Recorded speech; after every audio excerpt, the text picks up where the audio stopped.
Magandang araw sa lahat ng listeners ng aming programa. Pakinggan po natin ang istoryang ibabahagi ko sa inyo. Lunes ng umaga. Naghanda na ako para pumasok sa school at tila hindi na naman yata maganda ang panahon dahil makulimlim ang kalangitan. Dadalhin ko na lang siguro to para makasiguro. Sabi ko at kinuha ko yung payong sa gilid ng pinto. Lumabas na ako ng kwarto at nilako to nang mapansin kong lumabas din sa kabilang pintuan si Julie. Lumitaw ang natural niyang kagandahan sa suot niya kahit nakapambahay lang to. Nginitian ko siya at lalapitan ko na sana nang sumulpot bigla ang asawa niyang si Jason. Baka malate ako mamaya sa pag-uwi. Nagaya kasi yung mga kasama kong mag-inuman pagkatapos ng trabaho. Sabi nito kay Julie. Huwag ka masyadong iinom ha? Paalala naman ito sa mister niya. Hayaan mo na ako. Paminsan-minsan lang naman magaya ang mga kasama ko eh. Sabi nito kay Julie. Napansin ako ni Jason kaya lumingon siya sa akin. Magandang umaga. Bati ko sa kanila. Tumangulang si Jason sa akin habang nginitian naman ako ni Julie at dumiretso na ako sa hagdanan at bumaba. Napailing na lang ako dahil hindi ako makaporma kay Julie pag nandyan ang asawa niya. Inaamin ko, may crush ako kay Julie simula nung lumipat ako sa boarding house na tinutuluyan ko ngayon. Ako si Dan, 22 years old at nagtatrabaho bilang service crew sa Jollibee store malapit lang sa boarding house na inuuwian ko. Sakto lang kasi ang perang pinapadala buwan-buwan ng mga magulang ko para pambayad sa renta, pagkain at matrikula ko. Kaya naisipan kong magtrabaho para na rin may pandagdag sa budget ko at para na rin makaipon habang nag-aaral ako ng nursing. Hindi na sana ako mag-aaral pa sa kolehiyo. Pero pinilit ako ng mga magulang kong tapusin ang kursong matagal ko nang pinapangarap kahit na mahirapan sila basta lang daw makagraduate ako ng nursing. Sa totoo lang naaawa na ako sa mga magulang ko. Kaya nung unang taon, gusto ko na sanang umuwi dahil naghihirapan na talaga silang tustusan ang pag-aaral ko. Pero umayaw sila at tinulak pa akong tapusin ang kursong to. Kaya naman naisipan ko magtrabaho sa gabi para na rin sa kanila dahil sobra-sobra na talaga ang sakripisyong ibinibigay nila para sa pag-aaral ko. Nag-iisang anak nila ako at kahit ako na lang daw ang makagraduate ng kolehiyo na hindi nila nagawa noon. Kung magkasobra ako at makakuha ng overtime sa trabaho, pinapadala ko sa kanila to habang yung ibang kita ko ay iniipon ko para na rin sa mga pangangailangan ko sa school. Dan, tawag sa akin ng kaklase ko. Uy, anong balita? Tanong ko kay Ruel. Sasama ka ba mamayang gabi? Magkaklabing kami. Yaya nito. Hindi ako pwede. Alam mo na bang may trabaho ako eh. Sagot ko sa kanya. Naman, mag-absent ka naman kahit ngayong gabi lang para matry mo rin ang perks ng Maynila. Sabi niya sa akin. Kung pwede lang sana eh. Pero hindi. Kailangan kong magtrabaho. Sabi ko na lang sa kanya at kinulit pa niya ako pero hindi ako pumayag. Pagkatapos ng klase, sumakay agad ako ng jeep papunta sa Jollibee store kung saan ako nag-work. At noong nag-clock in na ako, Dan, kailangan ka na sa dining, sabi agad ng manager ko. Yes ma'am, sagot ko noong naka-uniforme na ako at kumilos agad ako para linisin ang mga mesang iniwan ng mga customers namin. Bakit ngayon nga lang Dan? Tanong ng kasamahan kong si Arnel. Late kasi dumating yung huling prof namin, kaya ngayon lang ako. Sagot ko sa kanya habang naglilinis kami ng mesa. Dan, kunin mo yung map at linisin mo yung sahig malapit sa counter. May natapong soda dun eh. Utos ng manager namin. Yes ma'am, sagot ko agad. Alas 11 ang out ko sa trabaho. At okay na rin magtrabaho dito dahil libre na ang hapunan ko. At kung may sobrang manok, pinapauwi nila sa amin to kaya libre na rin ang almusal ko bukas. 11:30 na ng gabi nung makarating ako ng bahay. At pagpasok ko sa loob, nakapatay na ang ilaw, kaya dumiretso ako sa kusina para ilagay sa ref ang dala kong manok. Sinulatan ko na rin to ng pangalan para alam ng ibang boarders kung kanino to. At pagkatapos kong mag-CR, umakyat na ako ng hagdanan. Dahil na rin sa pagod, nakayuko ang ulo ko nung umakyat ako ng hagdanan. Pagtingin ko sa taas, nagulat na lang ako dahil nakita kong nakaupo sa tuktok si Julie. Hi, bati ko sa kanya at minitian niya ako. Hi, balit niya sa akin. Napatingin ako sa kanya at talagang napalunok ako dahil sa suot niyang puti at manipis na pantulog. Kung hindi lang nakakahiya, hindi ko talaga iaalis ang mata ko sa kanya. Lalo na ang maputi niyang legs na ngayon ko lang nakita ng malapitan. Hindi ko tuloy alam kung anong sasabihin ko. Ang bango mo ah, sabi niya sa akin. Nagtaka ako at inamoy ko ang sarili ko. Ha? Amoy manok nga eh. Sabi ko sa kanya at natawa siya ng mahina. Yun na nga eh, amoy manok ka. Natatawang sabi niya. Napahiya tuloy ako at tumawa na rin para hindi niya mahalata. Sige, papasok na ako. Paalam ko sa kanya at paakyat na ako nang bigla niya naman akong tawagin. Dan, tawag niya sa akin. Po, sagot ko. Bigla siyang tumayo at dahil nasa itaas ko siya ngayon, nakalebel ang mukha ko sa balikat niya. Matangkad si Julie. Tansyo ko nasa 5'5" ang height niya. Wala. Natutuwa lang akong nakausap ka. Hindi pa kasi umuwi ang mister ko eh. Sabi niya. Ganun ba? Oo. Naantok na nga ako eh. Sabi niya. Bakit hindi ka nalang matulog? Uuwi naman yun. Sabi ko. Tama ka. Sabi niya sa akin. Kaya nagkatinginan na lang kaming dalawa. Pinigilan ko talagang sarili ko na huwag sumulya pa sa kanya kung saan-saan. Sige, matutulog na rin ako. Paalam niya sa akin. Sige, good night. Sabi ko sa kanya. Tumalikod na siya papunta sa pintuan nila. Kaya hindi ko maiwasang mapatingin ulit sa kanya.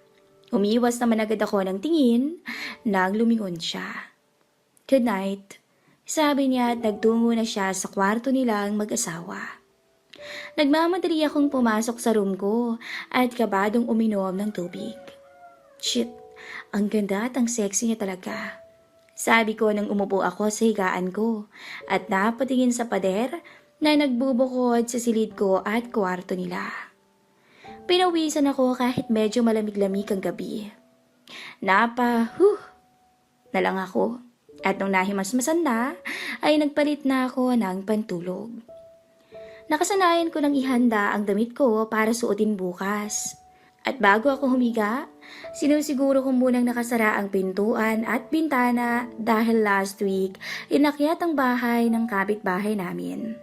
Mas mabuti nang makasiguro. Balisa ako at hindi makatulog dahil sa kakaisip ko kay Julie. Kaya bumangon ako at umupo sa gilid ng higaan ko. Ay, mag-alauna na pala ng madaling araw at hindi pa ako makatulog. Tumayo ako at naglakad-lakad nang may narinig akong ingay sa kabilang kwarto. Kaya maingat akong humakbang papunta sa pader at narinig ko ang boses ni Julie sa kabila. Idinikit ko ng unti-unti ang tenga ko. Bakit ngayon ka lang? Dinig kong tanong ni Julie sa mister niya. Sorry, napasarap ang inuman namin eh. Rason ni Jason sa kanya. Akala ko uwi ka bago mag-alas 9. Yan tuloy lumamig na yung pagkain hinanda ko sa'yo. Sabi ni Julie sa kanya. Sorry na love. Sabi ni Jason. Amoy alak ka. Sabi ni Julie at narinig kong nag-iingay ang floorboard nila. At maya-maya lang ay nagulat ako dahil bigla kong napansin ang tunog ng pag-uga ng kama nila. Shit. Napamura ako dahil alam ko na kung ano yon. Naghanap ako ng paraan kung paano ko sila masisilayan. Kasi alam ko sa lumang bahay, may mga espasyo to kaya naghanap agad ako. Tinanggal ko yung poster ni Kobe Bryant na idinikit ng dating border dito noon. At doon ko nakita ang parang singlaki lang ng piso na espasyo sa likod nito. Kinakabahan ako baka kasi mahuli nila ako, kaya naging maingat ako. Nagulat na lang ako sa imaheng sumalubong sa akin. Napamura ko. Mukha ni Julie ang nakita ko. Nakapikit ito at napapakagatlabi na lang sa tindi ng tinatamasa. Swerte naman ng chiso na to, nasabi ko sa sarili ko. Magkahalong inggit, selos at pag-auhaw ang bumalot sa aking pagkatao ng mga oras na yun. Kinabukasan, para akong lasing nang bumangon dahil mag-aalas 3 na ng madaling araw ako nakatulog. At ngayon, alas 6 na at kailangan kong maligo para pumasok sa school. Nangarag pa ako nung bumaba ng hagdanan at nakita ko si Manang Wilma, isa sa tenant na nakastay sa baba. "Oh, anong nangyari sa'yo?" Tanong niya sa akin. "Ay, late na ako nakatulog sa kakaaral," ang nirason ko sa kanya. "Grabe ka naman," sabi niya sa akin na hindi ko na pinansin at tumungo na ako sa banyo para mag-shower. "Sarado? May tao ba sa loob?" Tanong ko kay Manang Wilma. "Oo, meron," sagot niya at saktong bumukas naman ang pintuan. Nagulat ako dahil si Julie pala. Ikaw naman oh," sabi niya sa akin na nakatuwalya lang to at nginitian pa ako. Oo, sagot ko sa kanya at lumabas na siya. Napasunod tuloy ang tingin ko sa kanya nung naglakad na siya papunta ng hagdanan. "Oy, baka malate ka," sabi ni Manang Wilma sa akin noong napansin niyang nakatingin ako kay Julie. Kaya nginitian ko lang siya at tumuloy na para maligo. Para akong tangang nakatayo sa gitna ng banyo. Naalala ko tuloy yung mukha ni Julie kagabi habang nagpapakasasa ang mister niya sa kanya.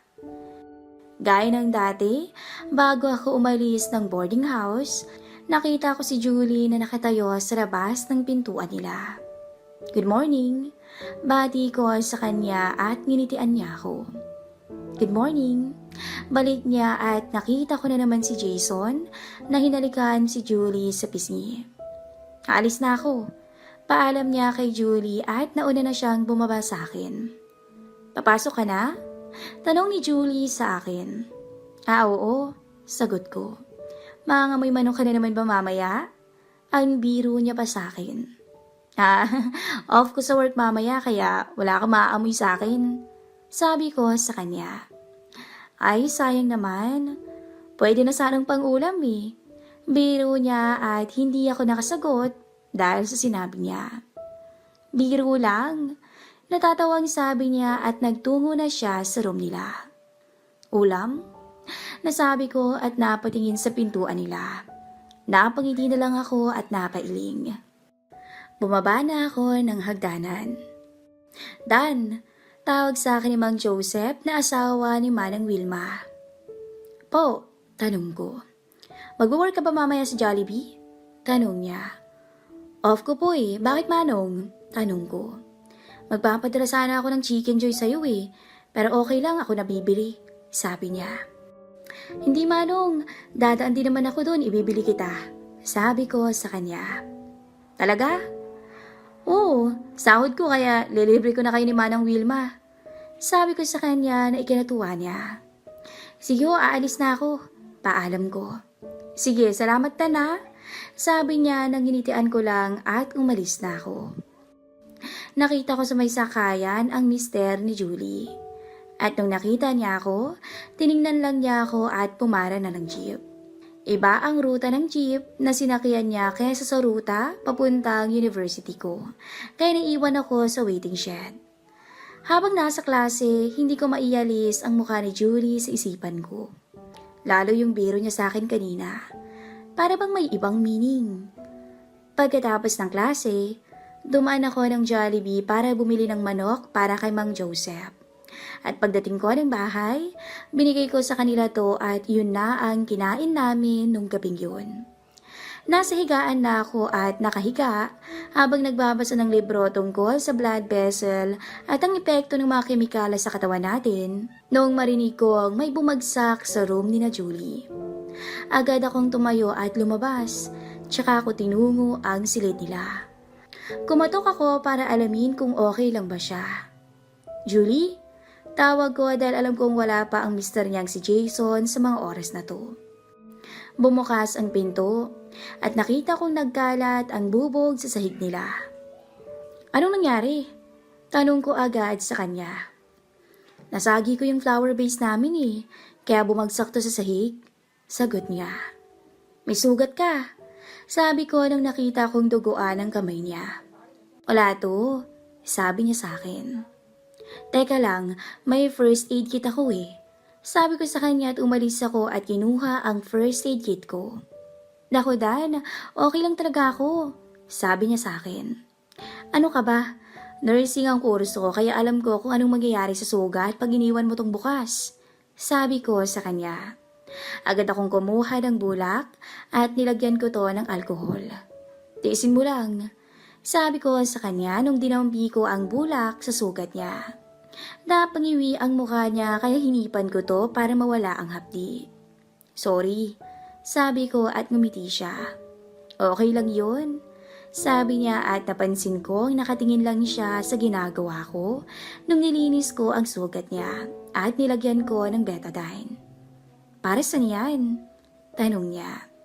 Gamit to para hindi ma-infect ang sugat mo. Sabi ko sa kanya, tsaka nilagyan ko na ito ng band-aid at tiningnan niya ang kamay niya. Okay na. Sabi ko at napatigil na lang ako nung napansin ko ang suot niya. Salamat Dan. Sabi niya sabay tayo niya at tumalikod sa akin para kumuha ng basahan sa aparador nila. Napanunok tuloy ako sa suot niyang manipis na pantulog. Halata mo talaga ang kagandahan ng kuriban niya. Love, biglang bumalik ang diwa ko nung narinig ko si Jason na nakatayo na ngayon sa may pintuan. Tumayo agad ako at humarap sa kanya. Ano nangyari dito? Tanong agad ni Jason. Kasalanan ko. Nasagi ko yung flower vase at nung liligpitin ko na sana to. Nasugatan ako sa gilid nung matalas na parte nung nabasag.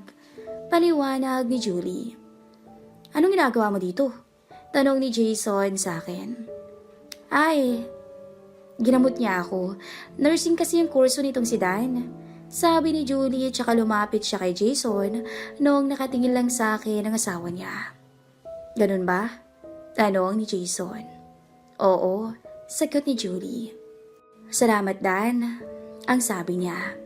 Tumango lang ako at niligpit ko na ang first aid kit ko at nagpaalam na ako para umalis. Binalik ko na sa ilalim ng kama ko ang first aid kit ko nang biglang kumatok si Jason sa pintuan ko. Salamat sa paggamot sa kami ng misis ko, sabi niya agad sa akin. Walang anuman yun. Bali, ganun na rin kasi yung magiging trabaho ko Sabi ko sa kanya. Tara, inom muna tayo pasasalamat ko, ang sabi niya. Sorry, hindi ako umiinom Sabi ko sa kanya. Tara na, 2 buti lang pampatulog. Sabi niya sa akin at nakita kong lumapit si Julie sa amin. Sige na Dan. Nakangiti niyang sabi sa akin. Nag-isip muna ako ng sandali at kinulit na ako ni Jason. Halatang gusto niyang gawing rason to para makainom. Kaya pumayag na rin ako.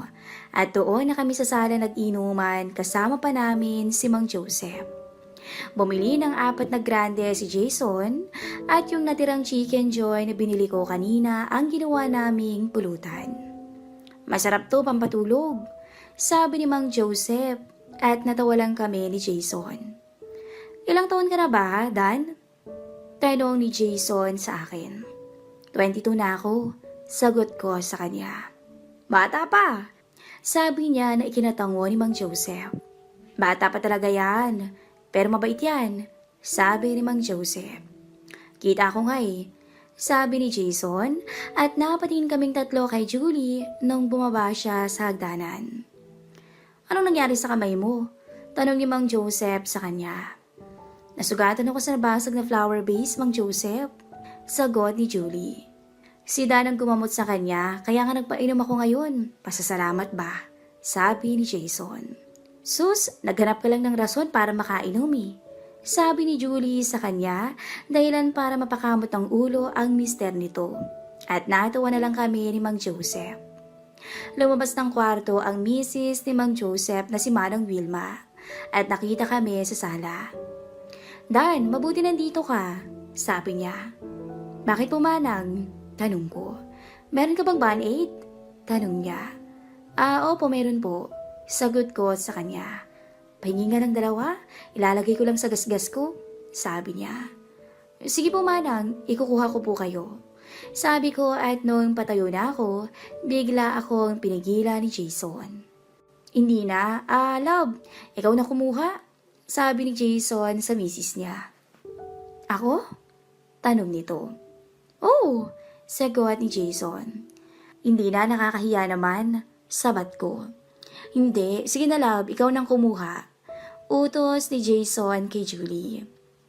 Saan mo nilagay yung first aid kit mo? Tanong ni Julie sa akin. Nasa ilalim ng higaan ko, sa bandang paanan, sabi ko. Sige, ako na kukuha, sabi ni Julie at umalis na siya. Yan, para naman hindi maputol yung inuman natin, sabi ni Jason sa akin. Tama, tagay pa, sabi ni Mang Joseph na sinampal pa ng mahina sa balikat ni Manang Wilma. Naubos na namin ang pangalawang bote ng grande. At dahil hindi ako sanay sa inuman, medyo tinamaan na ako ng konti. Lasing ka na agad, Dan? Tanong ni Mang Joseph sa akin. Pasensya na sa inyo. Hindi kasi talaga ako malakas uminom eh. Sabi ko sa kanila. Okay lang yan, Dan. Ako nga noon hindi malakas eh. Pero ngayon, sabay tungga niya ng baso. Malakas na. Sabay tawa niya na ikinatawa na rin namin ni Mang Joseph. Wala pa ba si Julie? Tanong ni Manang Wilma noong napansin niyang hindi pa bumababa si Julie. Teka, tingnan ko baka hindi niya nahanap yung first aid kit ko eh, sabi ko. Pumayag naman sila kaya umakyat na ako sa taas. Nung papasok na ako, nakita ko nakatayo lang sa gitna ng kwarto ko si Julie. Hawak niya ang first aid kit ko. Julie, tawag ko sa kanya na parang ikinagulat pa niya at lumingon sa akin. Dan? Napasigaw pa siya sa gulat. Ano nangyari sa'yo? Tanong ko sa kanya na parang hindi tumapakali noong lapitan ko siya. Oo wala. Heto nakuha ko na, sabi niya. Inabot niya sa akin ang first aid kit at kinuha ko naman to mula sa kanya. Kumuha ako ng 2 band-aid sa loob. Sige mauna na ako sabi niya sabay umalis na siya ng room ko. Nagtaka naman ako sa inasal niya.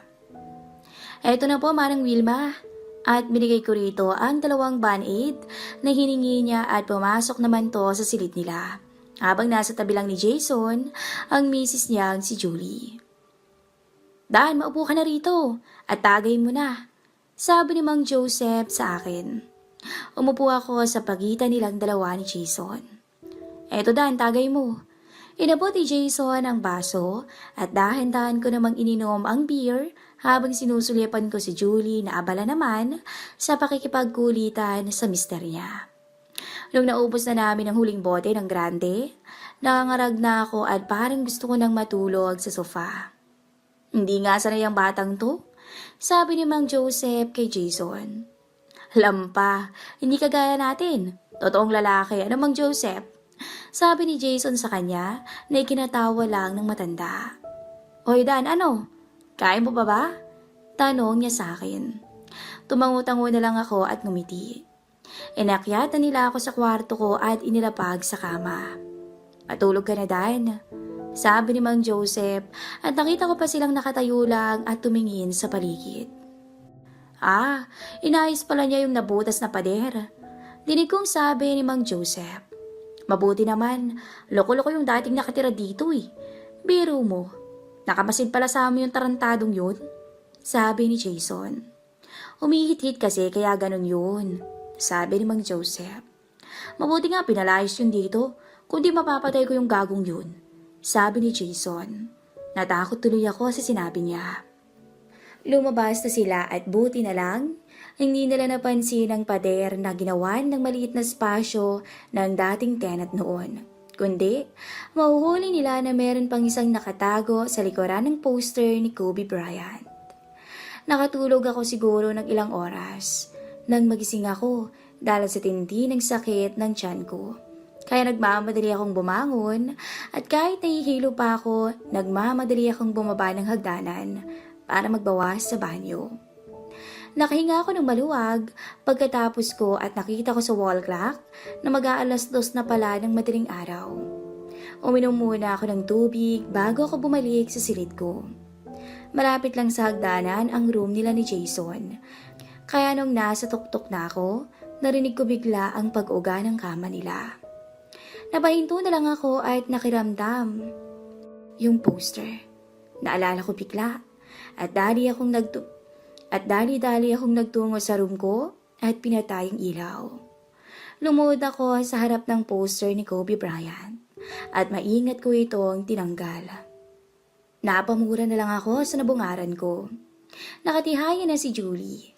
Nakalaylay ang ulo nito sa gilid ng higaan habang nakasampa sa kanya si Jason. Halos mamuti ang mga mata nito sa tindi ng tinatamasa. Nagising talagang diwa ko at natangay na rin ang alon. Halos 1 oras din silang nagpakasasa sa isa't isa. Maya-maya ay umalis si Jason. Parang may kinuha at nakita ko ang mukha ni Julie na parang natutulog na to. Wala na siguro. Sabi ko nang biglang umangat ang ulo niya at tumingin kung saan ako nakapwesto. Napatigil ako at hindi kumalaw at inisip ko na coincidence lang siguro na napalingon siya sa direksyon ko. Eto na love, narinig kong bumalik na si Jason. Lagay mo lang sa mesa, sabi ni Julie habang nakatingin pa rin siya sa kinaroroonan ko. Nagsisimula na akong kabahan. Baka isumbong niya ako sa mister niya. Kung sakali, patay ako nito.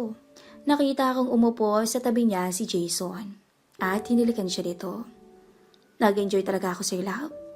Sabi ni Jason sa kanya. Talaga? Nag-enjoy din ako love. Sagot ni Julie habang nananatili ang mga mata niya sa direksyon ko. Sige na, matulog na tayo. Yaya ni Jason. Lumingon siya sa asawa niya nung tumayo to, tsaka lumingon muli sa akin. Unti-unting bumangon at umupo si Julie, tsaka humarap sa akin. Sige love, ikuha mo ako ng towel, utos niya kay Jason. Heto, abot ni Jason sa kanya. At nung kinuha niya to, pinunasan niya ang pawi sa leeg, pababa buong harapan niya, habang nakatingin lang siya sa akin. Maya-maya lang ay tumayo na siya. Ang sexy mo talaga, love. Dinig ko ang sabi ni Jason. Niyakap siya nito mula sa likod at isinandal ni Julie ang ulo niya sa leeg ng mister. Pwedeng isa pa? Biglang sabi ni Julie. Napanganga na lang ako sa narinig ko. Sorry talaga, love. May pasok pa ako bukas eh. Sabi ni Jason sa kanya, sabay bitaw niya kay Julie at nag-ayos na to ng sarili at humiga na. Lumingon sa akin si Julie at sinabing, paano na lang ako? Gusto ko pa. Mamaya na lang love, sabi ni Jason at ngumiti si Julie. Halika na, matulog na tayo. Yaya ni Jason sa kanya. Muling nagpunas ng sarili si Julie at ibinato ang towel sa direksyon ko. Shit, napamura na lang ako at agad umatras palayo sa pader. Alam niya. Mainang sabi ko at doon, nagmamadali kong ibinalik ang poster ni Kobe Bryant at bumalik na sa pagkakahiga.